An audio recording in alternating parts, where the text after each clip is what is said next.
Shalom, sebelum kita mendengarkan kebenaran firman Tuhan, mari kita mempersiapkan hati dan pikiran kita berdoa. Bapa, terima kasih buat anugerah-Mu dalam kehidupan kami, hingga kami bisa ada sampai saat ini Tuhan, semuanya karena kasih setia-Mu. Kami menyerahkan waktu kami ke dalam tangan-Mu Tuhan, dalam mendengarkan firman-Mu, Tuhan yang campur tangan menolong kami untuk bisa mengerti apa yang Tuhan kehendaki, bagi kami setiap anak-anak muda yang ada pada saat ini. Terima kasih Tuhan, ke dalam tangan kami menyerahkan waktu ini. Di dalam nama Yesus Kristus kami berdoa dan mengucap syukur. Amin. Sebagai anak-anak muda, tentunya kita memiliki cita-cita. Kita memiliki tujuan ke depan. Tentunya kita ingin menghabiskan masa-masa muda kita untuk bisa mencapai, untuk bisa meraih apa yang kita inginkan ke depan. Tetapi, apakah hanya itu yang menjadi tujuan kita? Saudara, ketika keinginan hati kita lebih besar daripada apa yang Tuhan kehendaki dalam kehidupan kita, masa muda kita hanya akan berakhir dengan sia-sia. Untuk itu, dalam kesempatan ini kita akan bersama-sama merenungkan kebenaran firman Tuhan, bagaimana seharusnya tujuan masa muda kita gunakan. Dalam 1 Timotius pasal yang keempat ayat yang ke-12 sampai dengan ayat yang ke-16 berkata bahwa jangan seorang pun menganggap engkau rendah karena engkau muda. Jadilah teladan bagi orang-orang percaya dalam perkataanmu, dalam tingkah lakumu, dalam kasihmu, dalam kesetiaanmu, dan dalam kesucianmu. Sementara itu, sampai aku datang, bertekunlah dalam membaca kitab-kitab suci, dalam membangun dan dalam mengajar. Jangan lalai dalam mempergunakan karunia yang ada padamu, yang telah diberikan kepadamu oleh nubuat dan dengan penumpangan tangan sidang penatua. Timotius adalah seorang anak dari perkawinan campuran. Ayahnya adalah seorang Yunani dan ibunya adalah seorang Yahudi, namun sudah percaya kepada Kristus. Rasul Paulus sendiri juga menyebutkan bahwa Timotius itu sebagai anakku yang sah dalam iman. Artinya bahwa Timotius telah menjadi Kristen melalui pemberitaan Injil yang disampaikan oleh Rasul Paulus, tepatnya pada saat perjalanan misi Rasul Paulus yang pertama. Akhirnya, keduanya memiliki hubungan yang sangat dekat, seperti ayah dan juga anak. Pada saat Rasul Paulus melakukan perjalanannya yang keempat, Rasul Paulus singgah ke Efesus. Dan Rasul Paulus sangat sedih melihat banyaknya ajaran sesat yang timbul dalam jemaat Efesus. Tapi Rasul Paulus tidak bisa terus-menerus melakukan pekerjaan pelayanan ini sendirian, tidak bisa terus-menerus menangani hal tersebut, karena ia juga harus melanjutkan perjalanannya ke Makedonia. Maka Rasul Paulus meninggalkan Timotius anaknya untuk menangani masalah tersebut. Timotius mendapatkan tugas untuk menasehati orang-orang tertentu. Dalam budaya Romawi dan Yunani, muda menunjuk kepada usia sampai 40 tahun. Mungkin bagi kita itu adalah usia yang mungkin sudah di atas muda, tapi di dalam budaya Romawi dan Yunani itu masih muda sampai usia 40 tahun. Hal yang sangat mengesankan dari Timotius adalah ketika ia menyerahkan dirinya kepada Tuhan masih pada usia yang sangat muda. Menurut penafsiran, Timotius menyerahkan dirinya untuk melayani Tuhan pada saat ia berusia 15 tahun. Pada saat ia menerima surat 1 Timotius ini, setidaknya usianya paling tinggi sekitar 33 tahun. Dan pada saat itu, usia itu masih sangat tergolong muda.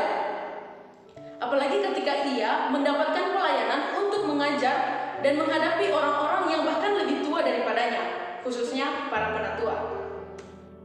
Barangkali kita akan berpikir, wah, Timotius ini sangat keren, masih remaja, masih muda, sudah mengembalakan sebuah jemaat yang besar. Tetapi saudara, Timotius juga sama seperti anak-anak muda yang ada pada saat ini. Ia juga merasakan ketakutan pada saat melakukan pelayanan tersebut. Ia takut berdiri di depan umum, apalagi harus memberikan teguran, nasihat kepada orang-orang yang bahkan lebih tua daripadanya. Tapi, sekalipun ia merasa ketakutan, ia tetap melakukan tugas dan pelayanan yang dipercayakan kepadanya. Rasul Paulus juga mengerti keadaan anaknya itu. Rasul Paulus mengerti bagaimana ketakutan yang dialami oleh Timotius pada saat itu.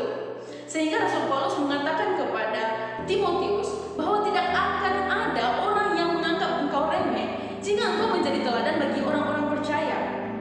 Tidak jarang pada saat ini jika generasi muda, jika anak-anak muda mengambil bagian dalam pelayanan Tuhan, kita merasa takut, kita merasa akan diremehkan.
Anak-anak sekarang tentunya memiliki media sosial, punya WA, punya FB, punya IG, punya TikTok, dan mungkin juga ada yang sudah punya YouTube. Berikanlah teladan bagi semua yang apa yang kita miliki. Ketika kita memberikan story di WA, ketika kita memberikan postingan di dalam Facebook, Instagram, marilah kita memberikan postingan yang membangun. Marilah kita memberikan story yang memberkati orang lain, supaya setiap orang yang membaca, setiap orang yang melihat dalam kehidupan kita, mereka merasa terberkati dan menjadi motivasi bagi mereka. Demikian juga ketika kita memiliki YouTube, berikanlah konten-konten yang membangun, yang memotivasi orang lain untuk semakin lebih baik, sehingga kehidupan kita sebagai anak-anak muda menjadi teladan dan memberkati orang lain. Saudara, kewibawaan seorang anak muda bukan dilihat dari usianya, bukan dilihat dari kekayaannya, bukan dari kepintaran ataupun perawakannya, melainkan dari keteladanan hidup. Rasul Paulus menasihatkan Timotius untuk melakukan dan memusatkan perhatiannya kepada 3M, yaitu membaca, mengajar, dan membangun. Sementara Paulus tidak berada dengannya. Ini diberikan Rasul Paulus kepada anaknya Timotius adalah suatu pesan supaya ia memusatkan perhatiannya, memprioritaskan pada 3 hal ini. Pada umumnya anak muda tentunya memiliki memprioritaskan karir, memprioritaskan fashion, dan juga mungkin memprioritaskan hal percintaan. Untuk itulah Rasul Paulus mengingatkan anaknya yang masih muda ini, yaitu Timotius, bahwa kehidupannya adalah untuk melayani Tuhan. Sekalipun ia masih muda, hal yang harus ia lakukan, hal yang harus ia utamakan dalam kehidupannya adalah menjadi berkat bagi. Untuk menjadi berkat bagi orang lain tentunya bukanlah hal yang mudah. Ada banyak hal yang harus kita persiapkan untuk mendukung pelayanan kita. Bagaimana kita bisa memberikan? Kita harus memiliki sesuatu hal yang ada dalam diri kita untuk kita berikan kepada orang lain. Anak-anak muda seringkali terkendala dalam hal ini. Kenapa? Alasannya adalah passion saya bukan di sana. Saya tidak memiliki bakat, saya tidak memiliki karunia dan sebagainya. Saudara, kita harus mengingat satu hal. Di dalam 1 Korintus pasalnya yang ke-12, ayat yang ke-11 berkata bahwa tetapi semuanya ini dikerjakan oleh Roh yang satu dan yang sama, yang memberikan karunia kepada tiap-tiap orang secara khusus seperti yang dikehendakinya. Kata yang harus kita garis bawahi di sini adalah tiap-tiap orang. Karunia itu bukan diberikan hanya kepada orang-orang tertentu, kepada tiap-tiap orang yang percaya kepada Kristus. Jadi setiap orang percaya, termasuk anak-anak muda, pasti memiliki setidaknya satu karunia dalam kehidupannya. Rasul Paulus menasihatkan Timotius supaya ia tidak lalai dalam menggunakan karunia yang telah diberikan kepadanya. Kata lalai di sini bisa juga diterjemahkan dengan mengabaikan atau meremehkan. Seringkali orang percaya, termasuk anak-anak muda, terlalu merendahkan diri, merasa diri tidak bisa apa-apa, tidak memiliki karunia, tidak memiliki bakat untuk bisa menjadi berkat, untuk bisa melayani Tuhan. Firman Tuhan mengingatkan kita supaya kita jangan meremehkan setiap karunia yang ada dalam diri kita. Karena jika tidak dipergunakan, pastilah karunia itu akan lenyap dan diambil daripada kita. Saudara, menjadi berkat itu bukan hanya bisa dilakukan ketika kita sudah lebih dewasa, bukan hanya ketika kita sudah memiliki penghasilan, bukan hanya ketika karir kita sudah bagus, bukan hanya ketika subscriber YouTube kita mencapai 1000, tetapi ketika masih muda pun kita bisa menjadi berkat bagi orang lain. Barangkali kita berkata, oh iyalah, Timotius itu kan sudah menjadi gembala, makanya ia bisa menjadi berkat. Timotius itu sudah memiliki penghasilan, makanya ia bisa memberi. Saudara, menjadi berkat itu nggak harus tunggu sampai usia kita lebih dewasa, nggak harus tunggu sampai kita memiliki penghasilan yang tinggi, nggak hanya kalau kita memiliki karir yang bagus, nggak harus tunggu juga sampai subscriber YouTube kita mencapai 1000. Di masa muda pun kita sudah bisa menjadi berkat bagi sesama. Sekalipun belum berpenghasilan, kita sudah bisa menjadi berkat bagi orang lain. Karena berkat itu bukan hanya tentang uang, bukan hanya tentang materi dan sebagainya. Saudara, TJ adalah seorang pemuda yang lahir dan dibesarkan di Inggris. Ia adalah pemuda yang sangat pandai, yang menempuh pendidikan di sekolah unggulan. Ia juga adalah seorang pembisnis dan ia bekerja dalam suatu perusahaan inventaris perbankan. Dan ia juga memiliki mimpi sama seperti kita anak-anak muda. Ia memiliki mimpi bahwa suatu hari nanti ia akan memiliki suatu perusahaan sukses, ia memiliki perusahaan sendiri. Namun saudara, pola pikirnya berubah ketika ia mengunjungi Asia dan bertemu dengan orang-orang yang menginspirasi dirinya untuk membuat hal yang besar untuk Tuhan. Ia bertanya, apa yang Tuhan inginkan dengan talenta yang saya miliki? Akhirnya ia meninggalkan pekerjaannya di Inggris, ia meninggalkan keluarganya, ia pindah ke Singapura dan kemudian ke Indonesia dan menjadi pelayan Tuhan sepenuh waktu. Ia berkata bahwa ia dengan jelas melihat pimpinan Tuhan. Ia berkata, Tuhan memberikan tujuan yang besar dalam hidup saya.